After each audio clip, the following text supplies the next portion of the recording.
നടി ആക്രമിച്ച കേസിൽ ദിലീപ് അടക്കം 4 പ്രതികളെ വെറുതെ വിട്ട് എറണാകുളം പ്രിൻസിപ്പൽ സെഷൻസ് കോടതി ഉത്തരവിനെതിരെ സർക്കാർ ഹൈക്കോടതിയെ സമീപിക്കും. സർക്കാർ അതിജീവിതയ്ക്കൊപ്പമാണെന്ന് നിയമമന്ത്രി പി രാജീവും സാംസ്കാരിക വകുപ്പ് മന്ത്രി സജി ചെറിയാനും പറഞ്ഞു. അവൾക്കൊപ്പമെന്ന് സിനിമാ രംഗത്തെ വനിതാ കൂട്ടായ്മയായ WCC വ്യക്തമാക്കി.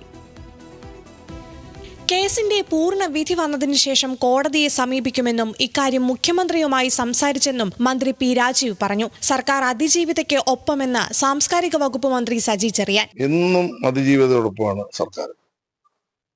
ആര് കുറ്റം ചെയ്താലും അത് എത്ര ഉന്നതനാണ്, പ്രത്യേകിച്ച് കേരളത്തിന്റെ മുഖ്യമന്ത്രി വളരെ വ്യക്തമായി തന്നെ പറഞ്ഞിട്ടുണ്ട്, ഏത് ഉന്നതനാണെങ്കിലും കുറ്റവാളിയാണെങ്കിൽ നിയമത്തിനോട് കൂട്ടും. പോലീസിനും പ്രോസിക്യൂഷനും ഗൗരവകരമായ വീഴ്ച സംഭവിച്ചിട്ടുണ്ടെന്ന് KPCC പ്രസിഡന്റ് സണ്ണി ജോസഫ് വിമർശിച്ചു. നടി ആക്രമിച്ച കേസിലെ കോടതി വിധി ഒരു തൃപ്തികരമല്ല. പ്രോസിക്യൂഷൻ ആ കേസ് പൂർണ്ണാർത്ഥത്തിൽ കോടതിയിൽ സമർത്ഥിച്ച് വാദിച്ച് തെളിയിക്കുന്നതിൽ പരാജയപ്പെട്ടിരിക്കുന്നു. ഗൂഢാലോചന ഭാഗം തെളിയിക്കാൻ കഴിഞ്ഞിട്ടില്ല. ഇത് പോലീസ് അന്വേഷണ വിഭാഗത്തിന്റെയും കേസ് നടത്തിപ്പിൽ പ്രോസിക്യൂഷന്റെയും ഗൗരവമേറിയ ഒരു പരാജയമായിട്ട് തന്നെയാണ് വിലയിരുത്തുന്നത്. ഇപ്പോൾ പ്രതികരിക്കാനില്ലെന്ന് അതിജീവിത വ്യക്തമാക്കി. നമ്മൾ ഇപ്പോൾ കാണുന്നത് ആസൂത്രിതമായി തയ്യാറാക്കിയ തിരക്കഥ ക്രൂരമായി വെളിപ്പെടുന്നതാണെന്നും ഇതെന്ത് നീതിയെന്നും നടി പാർവതി തിരുവോത്ത് ചോദിച്ചു. അവൾക്കൊപ്പം എന്ന ബാനറിന്റെ ചിത്രമാണ് നടി രമ്യ നമ്പീശൻ നവമാധ്യമങ്ങളിൽ പങ്കുവച്ചത്. അവൾക്കൊപ്പം എന്ന നിലപാട് WCC ആവർത്തിച്ചു. വലിയ നിരാശയുണ്ട്.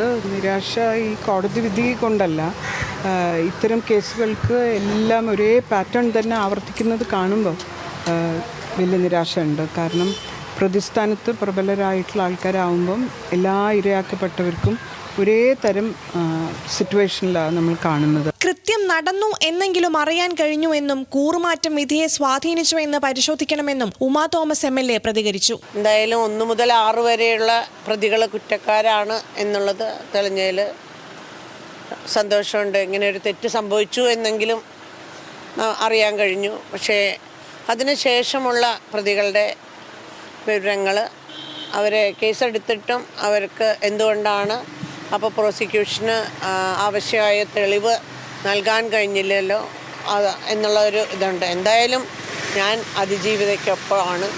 നിയമം നീതിയുടെ വഴിക്ക് നീങ്ങട്ടെ എന്നായിരുന്നു താരസംഘടനയായ അമ്മയുടെ പ്രതികരണം. സത്യമേവ ജയതേ എന്ന കുറിപ്പോടെ ദിലീപിനൊപ്പമുള്ള ചിത്രം സമൂഹ മാധ്യമങ്ങളിൽ പങ്കുവച്ചാണ് നാദിർ ഷാ വിധിയോട് പ്രതികരിച്ചത്. News desk, news Malayalam.